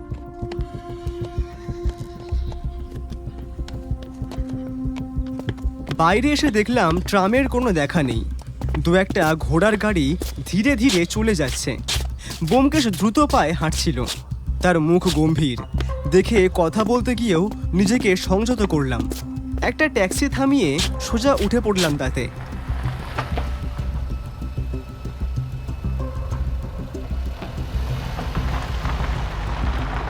যেতে যেতে হঠাৎ ব্যোমকেশ নিজেই বলতে শুরু করলো, তরল শিরিষ আঠা সাধারণত বড় বড় জুতো কারখানায় বা বুক বাইন্ডিং এর কাজে লাগে, কিন্তু কলকাতায় এমন কিছু প্রাচীন ও ঐতিহ্যবাহী ছাপাখানা আছে যারা নিজেদের লেটার হেড আর খাম তৈরির জন্য এই বিশেষ আঠা আসানসোল বা খড়গপুর থেকে আনিয়ে নেয়। বালিগঞ্জ স্টেশনের কাছেই এমন একটি পুরনো ছাপাখানা রয়েছে, কে প্রিন্টস অ্যান্ড ব্রাদার্স। এদিকে মোটামুটি ফাঁকা রাস্তা পেয়ে ধর্মতলা, চৌরঙ্গি, ময়দান, ভিক্টোরিয়া, হাজরা মোড় হয়ে পৌঁছে গেলাম বালিগঞ্জ স্টেশনে। ততক্ষণে গনগনে রোদ উঠেছে। স্টেশনে পৌঁছেই দেখি বীরেন এসে হাজির, ওর হাতে একই রঙের কয়েকটা খাম। ও বলল, ব্যোমকেশ দা, আমি এই এলাকায় প্রায় খান পাঁচেক দোকান ঘুরে শেষে এই খামগুলো পেয়েছি। আপনি যে দোকান বললেন ওখান থেকে একমাত্র এটা পেলাম। আমরা আর বিলম্ব না করে দোকানের ভেতরে প্রবেশ করলাম। দুজন তরুণ বসে কাজ করছিল। ব্যোমকেশ ভেতরে ঢুকে খুব বিনীত গলায় বলল, নমস্কার ভাই, আমি কলকাতা হাইকোর্টের এক আইনজীবীর মুহুরি। আমার সাহেব এই বিশেষ খামের 1000 প্রতিলিপি তৈরি করাতে চান। ওনার কাছে এই খামের একটা নমুনা ছিল। ব্যোমকেশ ওর পকেট থেকে সেই লালচে খামটি কর্মচারীর সামনে মেলে ধরল। আমাকে এই কাগজটার প্রতিলিপি বানিয়ে দিতে পারবেন ভাই? একটা বেঁটে মতন কর্মচারী খামটা হাতে নিয়ে ওর আঙুল দিয়ে স্পর্শ করলেন সেটা। তারপর খানিক শুঁকে নিয়ে বলল, আগে হ্যাঁ বাবু, এটা তো আমাদেরই প্রেসের তৈরি খাম। এই খাম তৈরির বিশেষ কাগজ আর শিরিষ আঠা আমরাই ব্যবহার করি। তবে এই খামগুলো আমরা সাধারণ খুচরো গ্রাহকদের বিক্রি করি না। এগুলো বালিগঞ্জ ও রাসবিহারী অঞ্চলের কিছু বিশেষ স্টেশনারি দোকানে আমরা পাইকারি দরে পাঠাই। ব্যোমকেশের চোখে এক ঝিলিক খেলে গেল। ও চট করে জিজ্ঞাসা করলো, আচ্ছা, গত 3-4 দিনের মধ্যে কোনো বিশেষ ব্যক্তি কি আপনাদের প্রেস থেকে সরাসরি এসে এই খাম বা কাগজের প্যাকেট কিনে নিয়ে গেছে? কোনো লম্বা মতো মানুষ অথবা কোনো অদ্ভুত আচরণের লোক? সেই কর্মচারীটি কিছুক্ষণ মাথা চুলকে স্মৃতি হাতড়াবার চেষ্টা করলেন, তারপর বলল, আগে না বাবু, প্রেস থেকে তো সরাসরি বিক্রির নিয়ম নেই। তবে হ্যাঁ, গত পরশুদিন আমাদের দোকানের মালিক শ্রীনিবাস বাবুর সাথে দেখা করতে এক অদ্ভুত লোক এসেছিল। লোকটার গায়ের রং বেশ ফর্সা, কিন্তু মুখে একটা চাদর এমনভাবে জড়ানো ছিল যে ফেসটা ভালো করে দেখা যাচ্ছিল না। ওনার গলার আওয়াজটা খুব খসখসে ছিল। উনি আমাদের মালিকের কাছ থেকে এই খামের 200 পিস নগদ টাকা দিয়ে জোর করেই কিনে নিয়ে যান। শ্রীনিবাসবাবু তখন দোকানে একা ছিলেন। ওনার হাবভাব দেখে মালিকও কিছুটা অবাক হয়েছিলেন। আপনার শ্রীনিবাস বাবু এখন কোথায় বলতে পারেন? ব্যোমকেশের এই প্রশ্নে সেই কর্মচারীটি বলল, আগে উনি তো আজ সকালেই ওনার দেশের বাড়ি আসানসোলে গেছেন এক পারিবারিক কাজে। ফিরতে তো দিন দুয়েক লাগবে। ও উঠে প্রতিলিপি তৈরি করতে ব্যস্ত হতেই ব্যোমকেশ ডেস্কে রাখা দোয়াত আর কাঠের হোল্ডার কলমটা সাবধানে হাতে তুলে নিল। তারপর পকেট থেকে সেই হুমকির চিঠিখানা বের করে ওর পাশে কিছু লিখতে শুরু করলো। কালির রং আর হরফের দাগ মেলাতেই ওর মুখে এবার বিজয়ীর হাসি ফুটল। ও বলল, পেয়ে গেছি অজিত। এই চিঠিটা লেখার জন্য এই দোকানের কালি আর খামটাই ব্যবহার করা হয়েছিল। দোকান থেকে বেরোতে বেরোতে ব্যোমকেশ বিড়বিড় করতে লাগলো, চক্রান্তকারী যতই চতুর হোক, ও এদেশের মাটিতে দাঁড়িয়ে বেশি দিন আত্মগোপন করে থাকতে পারবে না। ব্যোমকেশ দোকান থেকে বেরিয়েই গলির মোড়ে এক বয়স্ক পান বিক্রেতার দোকানের সামনে গিয়ে দাঁড়ালো। লোকটার সামনে একটা পিতলের বড় পান সাজাবার পাত্র আর নানা রকম জর্দা ও সুপারির কৌটো সাজানো। ও পকেট থেকে একটা 2 আনার মুদ্রা বের করে কাঠের কাউন্টারের ওপর রেখে বলল, দাদা, একটা স্পেশাল মিষ্টি পান দিন তো, মশলা দিয়ে। দোকানদার অত্যন্ত খুশি হয়ে একটি সতেজ পান পাতা তুলে নিয়ে ওর হাতের ধারালো ছুরি দিয়ে বোঁটাটা কেটে ফেললেন। তারপর চুন এবং খয়েরের নিখুঁত প্রলেপ লাগিয়ে একের পর এক সুগন্ধি মশলা তার উপরে সাজাতে সাজাতে বললেন, আপনাদের তো এই তল্লাটা আগে কখনো দেখিনি বাবু। কোনো নতুন বাড়ির খোঁজে এসেছেন বুঝি? ব্যোমকেশ গদগদ হয়ে বলল, আগে হ্যাঁ, ঠিকই ধরেছেন, আমরা নতুনই, আসলে একটা দরকার ছিল আর কি। তারপর পকেট থেকে বের করে ওর হাতে সেই হুমকি চিঠির খামটা দেখিয়ে ব্যোমকেশ বলল, আচ্ছা দাদা, আজ সকালবেলা কোনো ভদ্রলোককে কি আপনি এই খামটা কিনে এই দোকানের বেঞ্চে বসে চিঠি লিখতে দেখেছেন?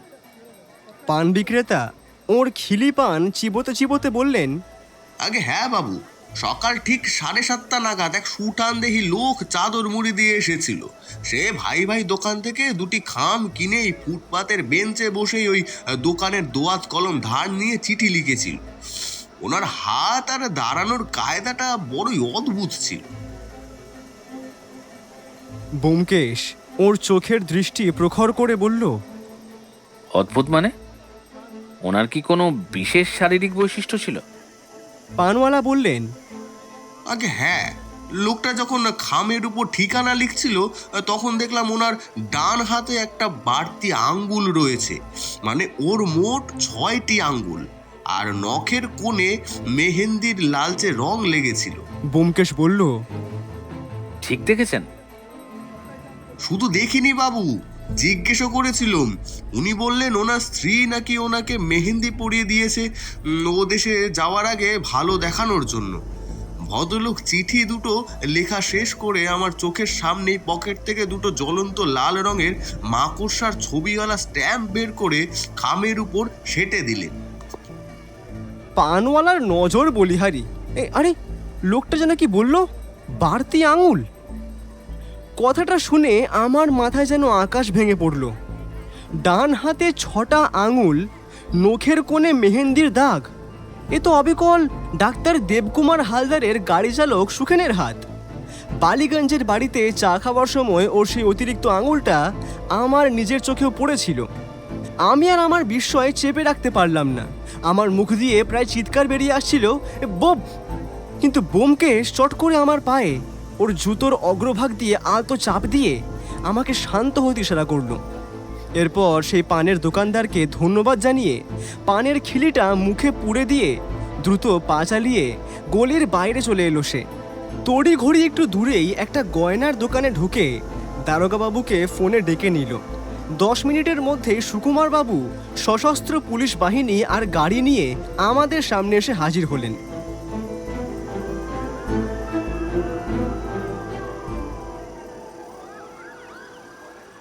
সুকুমার বাবু ব্যোমকেশের দিকে হাত জোর করে বললেন, বলুন ব্যোমকেশ বাবু, কি করতে হবে? লাল মাকড়সার সন্ধান পেলেন? এতক্ষণে বুঝলাম সুকুমার বাবুর তাড়ার কারণটা।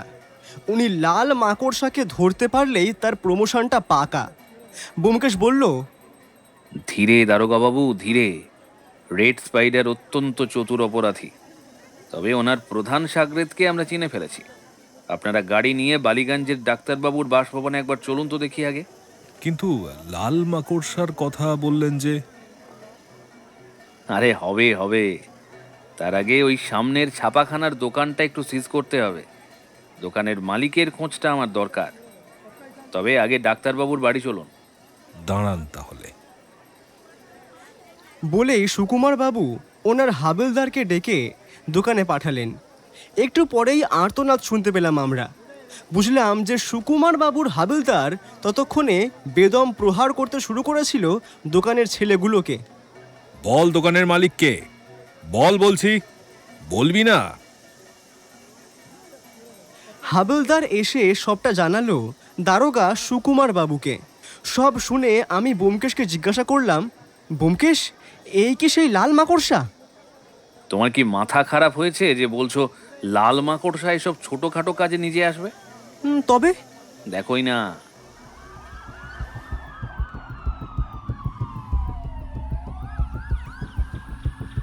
আমরা যখন পুলিশ ভ্যান নিয়ে ডাক্তার দেবকুমার হালদারের বাড়ির উঠোনে গিয়ে দাঁড়ালাম, তখন ডাক্তারবাবু আর ওর ছেলে অতুল দুজনেই বিস্ময়ে হতবাক হয়ে বাইরে বেরিয়ে এলেন। ডাক্তারবাবু বললেন, ব্যোমকেশ বাবু, পুলিশ নিয়ে হঠাৎ আপনার আগমন কেন? কোনো অঘটন ঘটেছে নাকি? ব্যোমকেশ গাড়ি থেকে নেমে ধীর পায়ে বারান্দায় এসে দাঁড়ালো। তারপর গম্ভীর গলায় বলল, ডাক্তারবাবু, আপনার ড্রাইভারকে একটু বাইরে ডেকে পাঠান তো। ওর কাছে একটি অত্যন্ত জরুরি কথা জানার আছে। সুখেন কাঁপা কাঁপা পায়ে বারান্দায় এসে দাঁড়াতেই ও খুব শান্ত গলায় বলল, সুখেন, পরশুদিন সকালে তুমি বালিগঞ্জ স্টেশনের মোড়ে কার কাছে চিঠি লিখেছিলে? আর খামের ওপর লাল মাকড়সার স্ট্যাম্প কেন সেটেছিলে? সুখেনের মুখটা ক্ষণিকের জন্য ছাইয়ের মতো ফ্যাকাশে হয়ে গেল। ও আমতা আমতা করে বলল, আগে বাবু, আমি তো পরশু সকালে বাড়ি থেকে বের হইনি। আমি তো গ্যারেজে গাড়ি পরিষ্কার করছিলাম। আপনি কার কথা বলছেন আমি তো কিছুই বুঝতে পারছি না। ব্যোমকেশ কোনো কথা না বলে হঠাৎ ওর ডান হাতটা খপ করে ধরে ওপরে তুলে ধরল।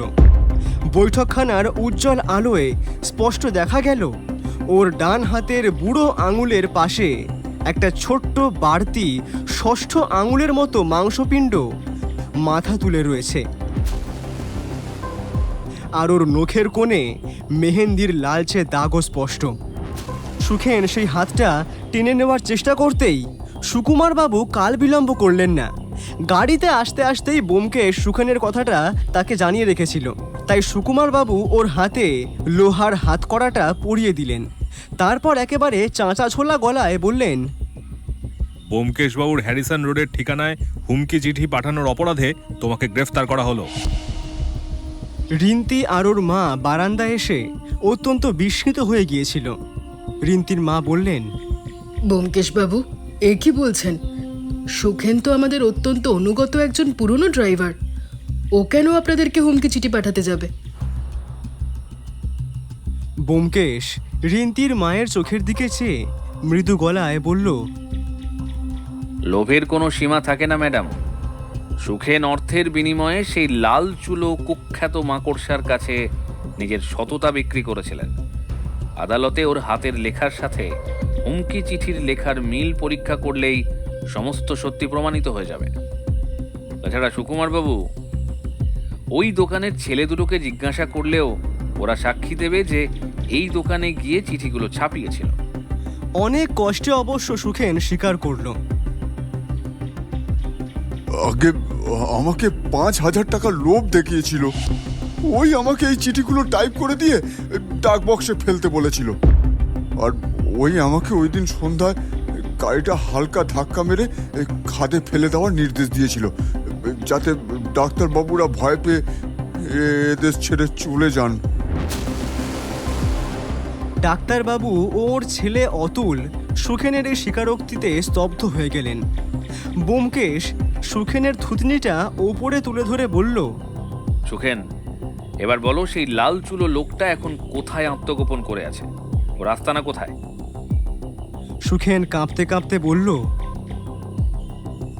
আজ্ঞে বাবু, ওনার নাম আমি জানি না, তবে তবে ওনার দলের লোকেরা ওনাকে স্পাইডার বলে ডাকে। হ্যাঁ হ্যাঁ বাবু।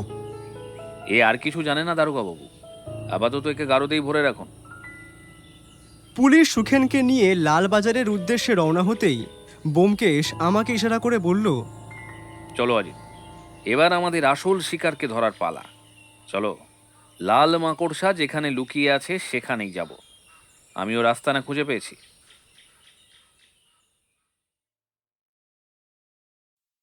পুলিশের গাড়ি লালবাজারের দিকে চলে যেতেই ব্যোমকেশ আমাদের নিয়ে পার্ক সার্কাস ও এন্টালির মধ্যবর্তী এক জনাকীর্ণ গলি দিয়ে হাঁটতে শুরু করলো।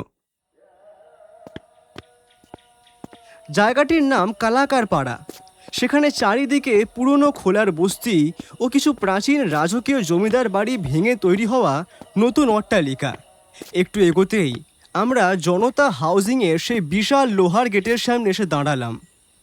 এই গেটটা আমার অত্যন্ত চেনা, কারণ মাসখানেক আগে এক বিখ্যাত ব্যাংক ডাকাতির কেস নিয়ে ব্যোমকেশ এবং আমি এখানে এসেছিলাম। গেটের পাশে একটি ছোট চায়ের দোকানের সামনে একজন ষাটোর্ধ্ব বৃদ্ধ বিড়ি ফুঁকছিল।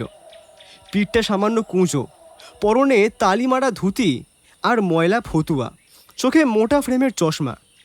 আমি প্রথমে হকচকিয়ে গেলেও ছোটে মিয়া বীরেনের সেই চিরচেনা চোখের চাউনি দেখে আমি চিনে ফেললাম। অজিত, তুমি বলো। ব্যোমকেশ মৃদু হেসে আমার দিকে তাকালো। আরে আমি তো ভাই চিনতেই পারিনি, নেহাত চোখের ভেতরে ওই হলুদ আঁচিলটা চিনি, তাই রক্ষে। ব্যোমকেশ চায়ের দোকানদারকে ডেকে জিজ্ঞাসা করলো, আচ্ছা ভাই, ওই 3 তলার ফ্ল্যাটে কে থাকে বলতে পারো? আগে ওখানকার ভাড়াটে এক অতি বৃদ্ধ ভদ্রলোক, ওনার পা দুটি পক্কাঘাতে অবশ।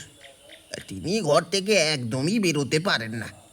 তবে ওনার এক ভাগ্নে মাঝে মাঝে এসে ওনাকে খাবার দিয়ে যায়, মাঝে মাঝে বাজারও করে দিয়ে যায়। আজ দুপুরেও ওনার সেই ভাগ্নে এসে আমার দোকানে 1 টাকা অগ্রিম দিয়ে ওনার ফ্ল্যাটে কিছু শুকনো রুটি ও তরকারি দিয়ে আসতে বলেছিল। আর কিছু? আর আর হ্যাঁ হ্যাঁ হ্যাঁ আর লোকটা একবার রুমাল বের করে মুখে চাপা দিচ্ছিল, তখন দেখেছি ওখানে লেখা ছিল RS। ব্যোমকেশ একটা সিগারেট ধরিয়ে ধোঁয়া ছেড়ে মাথা নেড়ে বলল, চমৎকার, ভালো কাজ করেছো, সন্দেহ নেই। তবে কি জানো তো, RS এর মানেটা বোঝা উচিত ছিল তোমার। জানলে এভাবে ঠকতে না। মানে? বীরেন অবাক হলো। মানে তুমি ভাগ্নে বাবুকে যখন পিছু করছিলে তখন ও তোমাকে দেখে ফেলেছিল, তাই ও নিজেই দোকানে এসে খাবার দিয়ে যাওয়ার অভিনয় করে চলে গেছে, যাতে তুমি ওর সন্ধান না পাও। কিন্তু ওর এই অতি চালাকি ওর কাল হলো। পক্ষাঘাতগ্রস্ত বৃদ্ধ আর কেউ নন, স্বয়ং লাল মাকড়সা। এইবারে বুঝেছি, RS মানে রেড স্পাইডার, মানে লাল মাকড়সা। বীরেন মাথায় হাত দিল। হ্যাঁ, তুমি যদি আর 10 মিনিট সেই দোকানের সামনে অপেক্ষা করতে, তবে স্বয়ং লাল মাকড়সাকেই দেখতে পেতে। বীরেন লজ্জিত হয়ে বলল, কিভাবে ব্যোমকেশদা? ব্যোমকেশ পায়চারি করতে করতে বলল, শোনো, লোকটা পাকিস্তানি হওয়ায় ও উর্দু ছাড়া অন্য কোনো ভাষায় দক্ষ নয়, অথচ এদেশে তাকে থাকতে হচ্ছে আত্মগোপন করে।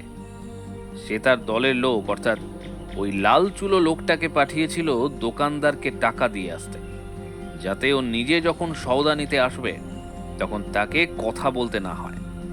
টাকা আগেই মেটানো থাকলে সে শুধু মালটা তুলে নিয়ে চলে আসবে, কারো নজরে পড়বে না। ও নিশ্চয়ই কোনো চাদর দিয়ে মুখ ঢেকে দোকানে এসেছিল, তাই না বীরেন? বীরেন মাথা চুলকিয়ে বলল, হ্যাঁ, মাঝখানে একবার একজন চাদর পরা লোক এসেছিল মাল নিতে, কিন্তু আমি ভেবেছিলাম সে কোনো সাধারণ খদ্দের। সেটিই ছিল আসল মাছ। ও ওর নিজের নিরাপত্তা নিয়ে এতটাই সন্দিহান যে কাউকে বিশ্বাস করে না। নিজেই সওদা করতে বেরোয় কিন্তু কথা বলে না। আপাতত ওই 3 তলার ফ্ল্যাটটাই হলো আমাদের গন্তব্য। আজ রাতেই আমরা এই কুখ্যাত মাকড়সা গ্যাংয়ের খেল খতম করব।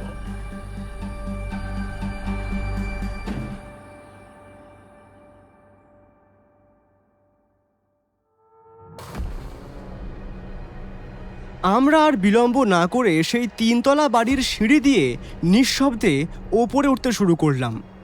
3 তলার শেষ প্রান্তে এক অন্ধকার কাঠের দরজার সামনে দাঁড়িয়ে ব্যোমকেশ কলিং বেলটা বাজালো।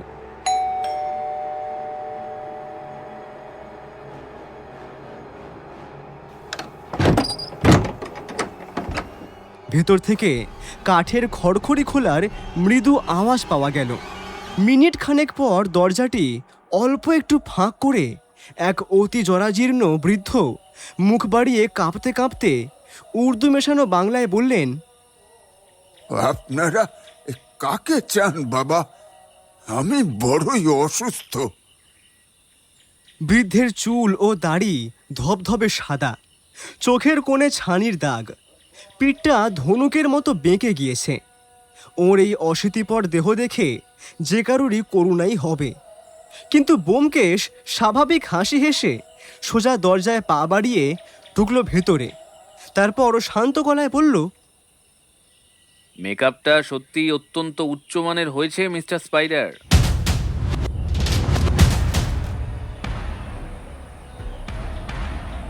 এত নিখুঁত অভিনয়ের বোধহয় কোনো প্রয়োজন ছিল না।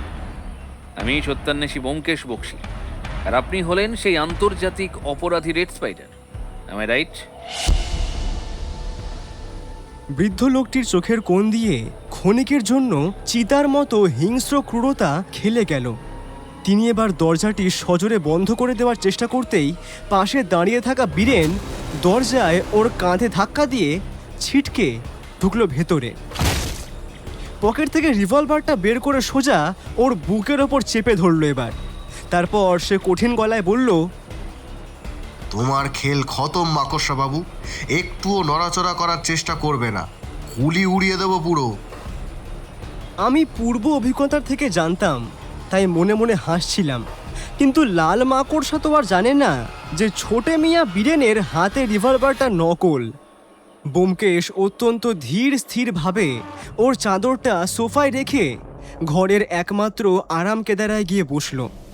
তারপর বীরেনকে ইশারা করে বলল, ওনার থেকে পিস্তলটা সরিয়ে নিয়ে ওনাকে চেয়ারে বসতে দাও বীরেন। আরে আরে পাগল হয়েছ নাকি? আমি বাধা দিতে লাগলাম। ব্যোমকেশ হেসে বলল, ওনার বাঁধনটাও এবার খুলে দাও বীরেন।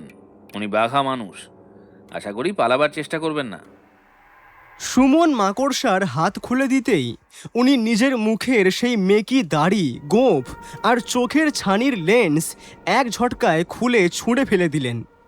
ওর আসল চেহারা অত্যন্ত সুঠাম ও হিংস্র, মুখে খোঁচা খোঁচা দাড়ি ও প্রখর চোখ।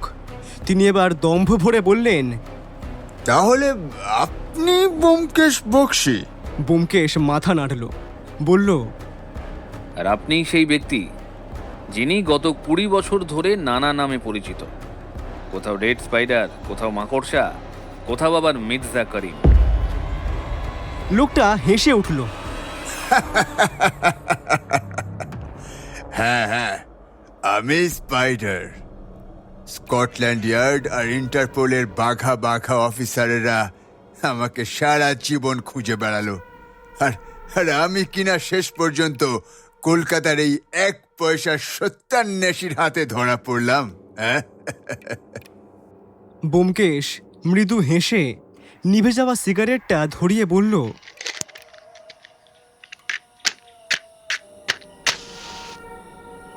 নাম জানাটা বড় কথা নয়, মানুষকে চেনাটাই বড় কথা। লোকটা এবার চেয়ারে গা এলিয়ে বসলো। বেশ, তাহলে শুনি কিভাবে চিনলেন আমাকে? আমি বুঝতে পারছিলাম না যে এই ক্রিমিনালটার সঙ্গে ব্যোমকেশ এত খোশ গল্প কেন করছে।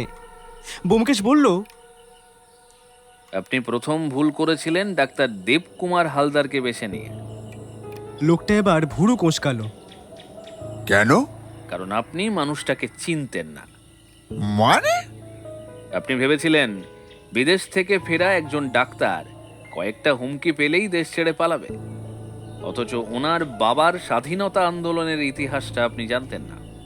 মানুষটার চরিত্র না জেনেই পরিকল্পনা করেছিলেন। লোকটা এবার দীর্ঘশ্বাস ফেললো একটা, তারপর হেসে বলল,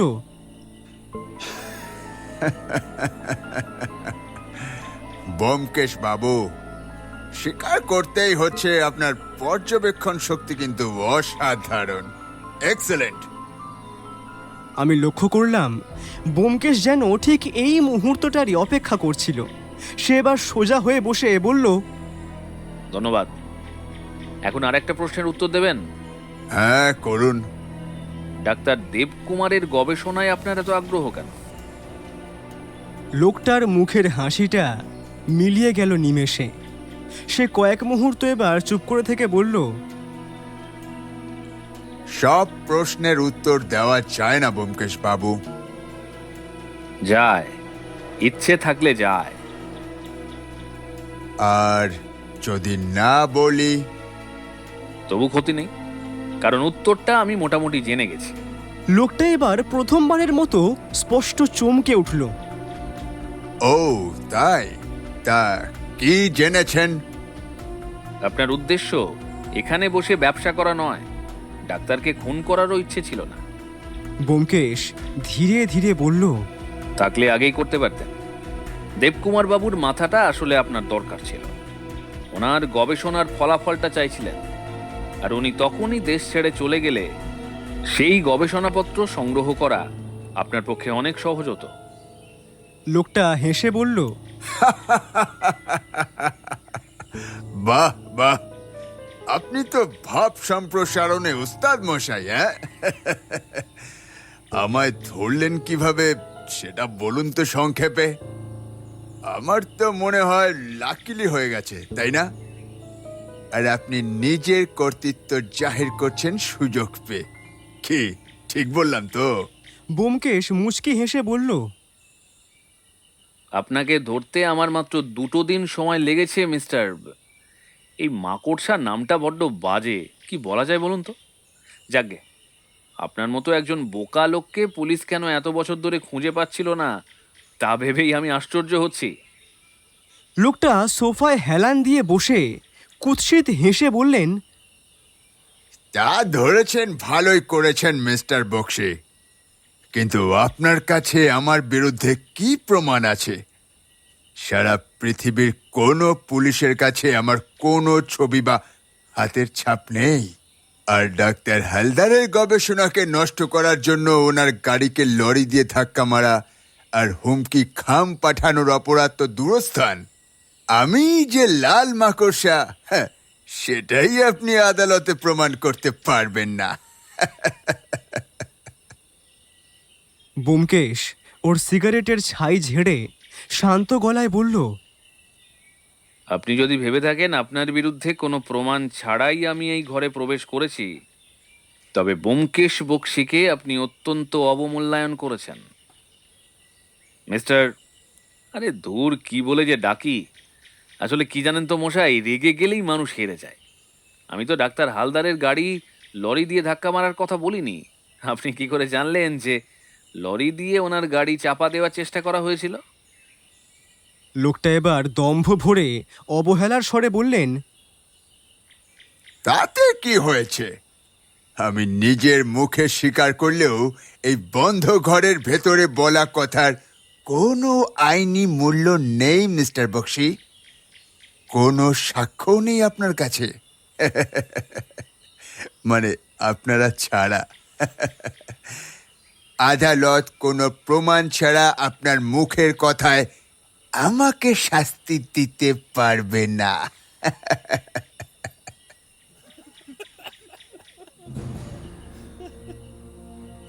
ব্যোমকেশ এবার হাসিতে ফেটে পড়ল। ও মৃদু শব্দ করে ওর ডান হাতের আঙুল দিয়ে চুটকি বাজালো একটা। তারপর সিরিয়াস মুখ করে বলল, আমি আগেই বলেছি আপনি অত্যন্ত বোকা অপরাধী।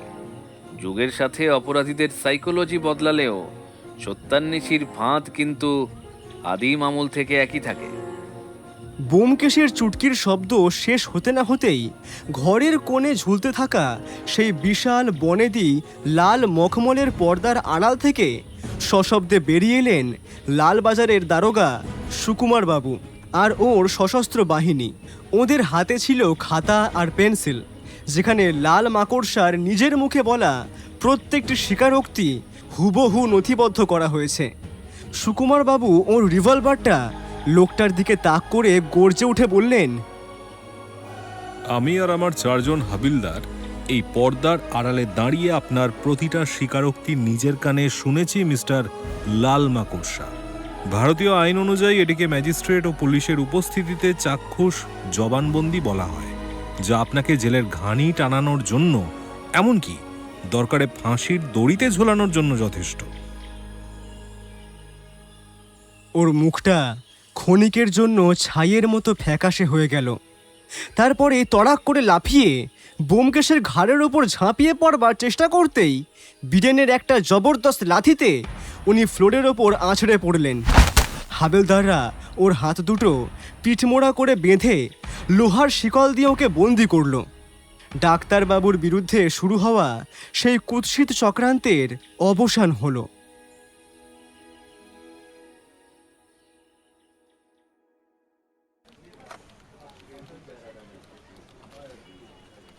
লালবাজার থানার দ্বিতলের বড় ঘরখানায় তখন দুপুর গড়িয়ে বিকেল। বাইরে একটানা ঘোড়ার গাড়ির শব্দ, মাঝে মধ্যে ট্রামের ঘণ্টা, আর উঠোনে হাবেলদারদের হাঁকডাক কানে আসছে।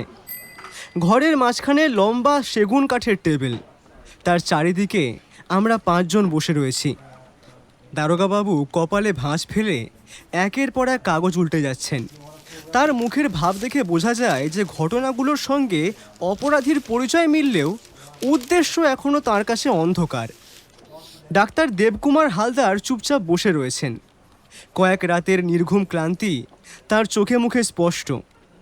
অতুল বাবার পাশেই বসে, আমি ব্যোমকেশের ডান দিকে। ঘরে কয়েক মুহূর্ত নীরবতা বিরাজ করল।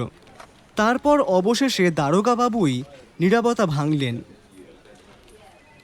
ব্যোমকেশবাবু, একটা কথাই আমার মাথায় ঢুকছে না। ব্যোমকেশ সিগারেট ধরিয়ে শান্তভাবে বলল, কোন কথাটা? এই লাল মাকড়সা যদি সত্যিই এত বড় আন্তর্জাতিক অপরাধী হয়, তাহলে ডাক্তারবাবুর মতো একজন ভদ্রলোকের পেছনে এত সময় নষ্ট করবে কেন? খুন করতে চাইলে প্রথম দিনই করত, অপহরণ করতে চাইলে সেটাও পারত, অথচ চিঠি, ভয় দেখানো, দুর্ঘটনা সব যেন অর্ধেক পথে থেমে যাচ্ছে। আমি লক্ষ্য করলাম ব্যোমকেশের মুখে হালকা হাসি ফুটে উঠেছে। সে বলল, আপনি কি দাবা খেলেন দারোগাবাবু? অল্প স্বল্প। তাহলে জানেন, একজন পাকা খেলোয়াড় কখনোই প্রথম চালেই রাজাকে মারতে যায় না, সে আগে কৌশল সাজায়। দারোগাবাবু কিছুক্ষণ চুপ করে থেকে বললেন, মানে লাল মাকড়সা ডাক্তারবাবুকে মানুষ হিসেবে দেখেনি, সে দেখেছে একটা সম্পদ।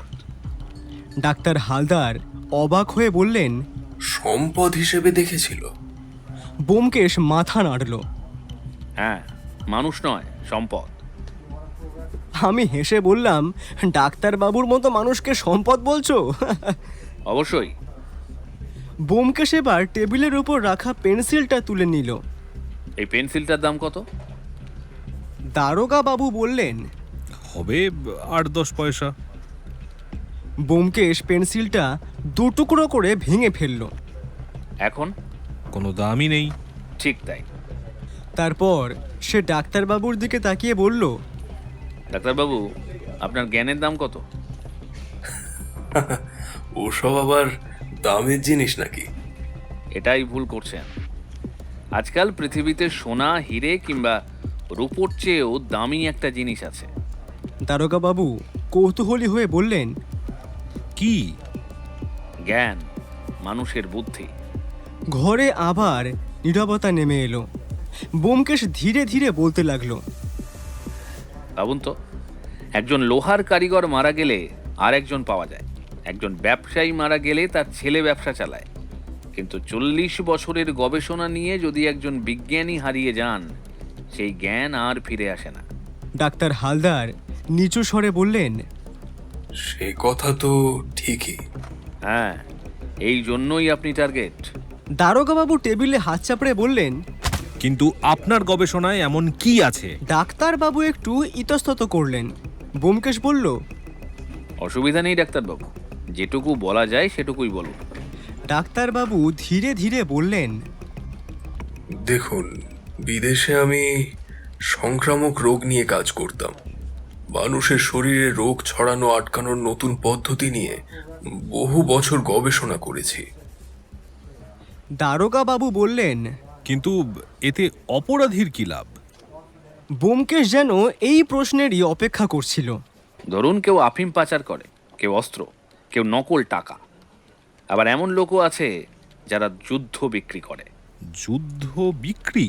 হ্যাঁ, দুই দেশের মধ্যে অশান্তি, বিদ্রোহ, আতঙ্ক, এসব থেকেও অর্থ উপার্জন হয়। পৃথিবীতে এমন অনেক চক্র আছে যারা চায় মানুষ ভয়ে বাঁচুক। ভয় যত বাড়বে, তাদের ব্যবসা তত বাড়বে। অতুল প্রথমবার মুখ খুলল। আচ্ছা, আপনি বলতে চাইছেন আমার বাবার গবেষণা তাদের ব্যবসার পথে বাধা? ঠিক তাই। ধরুন, কোনো গ্রামে মহামারী ছড়ালো। একজন সৎ ডাক্তার সেই রোগ থামিয়ে দিলেন। এতে গ্রামের লাভ হলো ঠিকই, কিন্তু যে লোক ভেজাল ওষুধ বিক্রি করছিল তার সর্বনাশ হলো। এখন ভাবুন, সেই ভেজাল ওষুধওয়ালা যদি একজন নয়, একটা আন্তর্জাতিক চক্র হয়। আচ্ছা, ভেজাল যদি নাও হয়, যদি ওষুধের পেটেন্ট কোনো একজনের কাছে থাকে, সে মহামারীর সময় কেমন কালোবাজারি করতে পারবে ভাবুন তো। আর সেজন্যই এই লাল মাকড়সার মতো দালালদের লক্ষ্য ডাক্তারবাবুর মতো মানুষদের মেধা।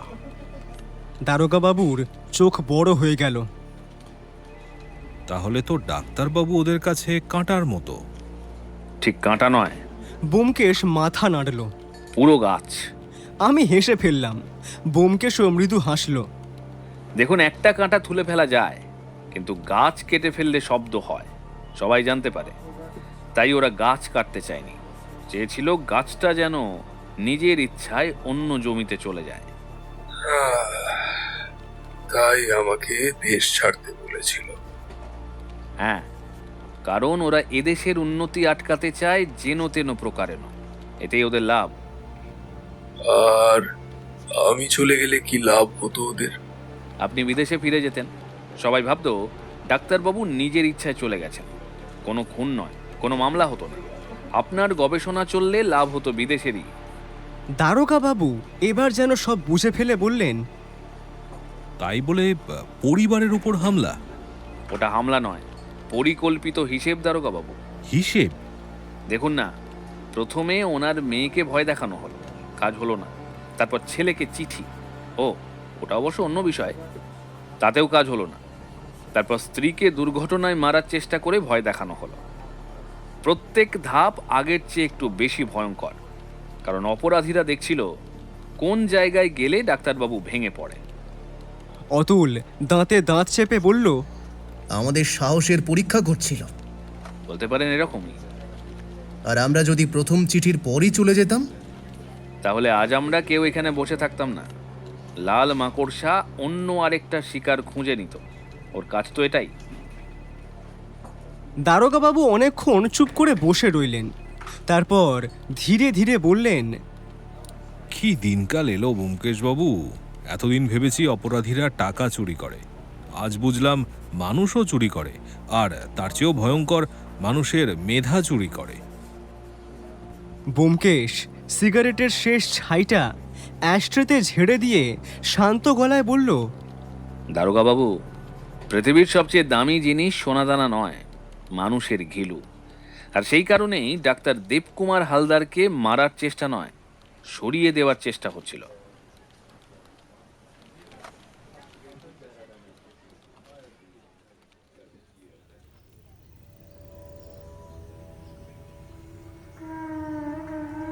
বৈশাখ মাস পার হয়ে জ্যৈষ্ঠের শুরু। কলকাতার বুকে তখন কালবৈশাখীর ঝড় বৃষ্টির দাপট শেষ।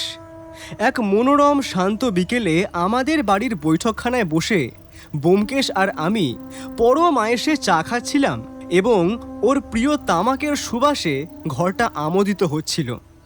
তখনই ব্যোমকেশ একটা কথা বলল হঠাৎ। অজিত, তুমি আর গুছাইত বাবুর কথা জানতে চাইলে না তো? কোন গুছাইত বলো তো? আমি বললাম অবাক হয়ে। ভুলে গেলে? ওই ছাপাখানার মালিক, যার দেশের বাড়ি নাকি আসানসোল। ব্যোমকেশ মিটিমিটি হাসতে হাসতে বলল, ও হ্যাঁ হ্যাঁ, মনে পড়েছে। তা হঠাৎ ওনার কথা বলছো যে বড়? ওনার খোঁজ নিয়ে আমি কি করব? আমি বিরক্ত হয়েই বললাম। না, ভাবলাম পুরনো চেনা পরিচিত মানুষ হয়তো খোঁজখবর নেবে আর কি। হেঁয়ালির বহর দেখে উঠেই পড়তে যাচ্ছিলাম, তারপর ওর ওই পুরনো পরিচিত কথাটা ভাবতেই কেমন খটকা লাগলো আমার। ও তখন রগর দেখছিল। আমি বসে পড়লাম, বললাম, এই তুমি কি বলতে চাইছো স্পষ্ট করে বলো তো। কে ওই লোকটা? তাকে আমি কি চিনি? আমি কেমন করে চিনলাম? ব্যোমকেশ বলল, শুধু তুমি কেন, আমিও চিনি, একদম শুরুর দিন থেকেই। মনে করে দেখো, সেজন্যই তো বলছিলাম আমাদের পূর্ব পরিচিত। এখন নাম ভাড়িয়ে ছাপাখানার কারবার খুলেছেন, এই যা তফাৎ। তবে ওই যে কথায় আছে না, স্বভাব যায় না মোলে। লোকটাকে সরকার খরচ করে যতই সংশোধনাগারে পাঠাক, কুকুরের লেজ কোনোদিনই সোজা হওয়ার নয় অজিত। আর দেখো কি ফেলাসি, ঠিক ঘুরে ফিরে আমার কাছেই উনি আসেন। কি অদ্ভুত, তাই না? আমি দীর্ঘশ্বাস ফেললাম। কী বা বলার থাকতে পারে? অনুকূলবাবু লোকটার দৌলতে একটাই যে লাভ হয়েছিল, ওর মেসেই আমার প্রথম দেখা হয়েছিল ব্যোমকেশের সঙ্গে। তারপর তো আমি হঠাৎ টেবিল থেকে স্টেটসম্যান পত্রিকাটা তুলে নিতেই এক রোমাঞ্চকর বিশেষ সংবাদে আমার চোখটা আটকে গেল। সেই সংবাদে লেখা ছিল, ইন্টারপোলের সদর দপ্তর ফ্রান্সের লিয়ঁ জেলের কড়া নিরাপত্তা ভেঙে কুখ্যাত অপরাধী রেড স্পাইডার পলাতক। উল্লেখ্য, ভারতের এক পুলিশ কর্মকর্তার অসীম সাহসিকতায় ও এক প্রাইভেট ডিটেকটিভের ক্ষুরোধার বুদ্ধিতে এই ডনকে কলকাতার থেকে গ্রেপ্তার করা হয়েছিল। আমি অত্যন্ত উত্তেজিত হয়ে ব্যোমকেশকে খবরটা শোনালাম, কিন্তু ব্যোমকেশের মুখের রেখায় বিন্দুমাত্র বিস্ময় বা উদ্বেগের চিহ্ন দেখা গেল না। ওর চায়ের কাপে শেষ চুমুক দিয়ে পত্রিকাটা পাশে সরিয়ে রেখে বলল, অজিত, খাঁচায় পুরে বাঘকে কতক্ষণ আটকে রাখা যায় বলো তো? ফ্রান্সের জেলে ওর বেশি দিন ভালো লাগার কথা নয়। আমি চিন্তিত মুখে বললাম, কিন্তু ব্যোমকেশ, ও যদি পুনরায় প্রতিশোধ নেওয়ার জন্য আমাদের বা ডাক্তার হালদারের পরিবারের কোনো ক্ষতি করবার চেষ্টা করে? ব্যোমকেশ মাথা নেড়ে বলল, তার কোনো আশঙ্কা নেই অজিত। ওর মনে দীর্ঘদিনের এক অহংকার ছিল যে এই পৃথিবীতে ওর চেয়ে বুদ্ধিমান বা ক্ষুরোধার মানুষ আর কেউ নেই। ওর সেই দম্ভ এই কেসেই ধূলিসাৎ হয়ে গেছে। ও এখন বুঝে গেছে যে সত্যান্বেষী ব্যোমকেশের দৃষ্টির সীমানায় থাকলে ওর আর রক্ষা নেই। ওর বয়সও হয়ে গেছে, গ্যাংস্টার দলটি সম্পূর্ণ ধ্বংস হয়ে গেছে। ঠিক তখনই দরজায় পিয়নের চেনা কড়া নাড়ার শব্দ পাওয়া গেল। দরজা খুলতেই দেখলাম পিয়ন একখানা খাম নিয়ে আমার হাতে দিয়ে গেল। খামের ওপরে কোনো ডাকটিকিট বা মোহর ছিল না, শুধু একটি সুন্দর হস্তাক্ষরে লেখা ছিল, সত্যান্বেষী ব্যোমকেশ বক্সী সমীপেষু। ব্যোমকেশ সেই খামটি খুলে পড়তে শুরু করলো। চিঠিটি ছিল ফ্রান্স থেকে ডাকযোগে পাঠানো আব্বাসের নিজের হাতের লেখা লিপি। সেই চিঠির কথাগুলো ছিল এই রকম: শ্রদ্ধেয় মিস্টার বক্সী, ফরাসি পুলিশের চোখে ধুলো দিয়ে আমি লিও জেল থেকে যে পালিয়েছি, এ খবর নিশ্চয়ই আপনার কাছে ইতিমধ্যে পৌঁছে গেছে। আপনি চাইলে এই পৃথিবীর যে কোনো কোণ থেকে আমাকে টেনে বের করতে পারেন, তা আমি স্বীকার করি। কিন্তু আপনি তো অপরাধীকে ভালো হওয়ার সুযোগ দেন। আমি আপনাকে কথা দিচ্ছি, আমি নিজের অপরাধের সমস্ত সঞ্চয় গরিব মানুষের সেবায় বিলিয়ে দিয়ে পৃথিবীর কোনো এক শান্ত নিভৃত কোণে সৎভাবে বাকি জীবনটা কাটাবো। আপনার সত্যান্বেষণের অসীম ক্ষমতাকে আমার বিনম্র কুর্নিশ। এতে আব্বাস। চিঠি পড়া শেষ করে ব্যোমকেশ মৃদু হাসল ও ওর হাতের চুরুটটি ছাইদানিতে সযত্নে নিভিয়ে রেখে বৈঠকখানার জানলা দিয়ে বাইরের দূর নীল আকাশের দিকে চেয়ে রইল। বালিগঞ্জের সেই কুয়াশা ঢাকা রহস্যের ওপর জ্যৈষ্ঠের এক সোনালি রোদ্দুর নেমে এসেছে।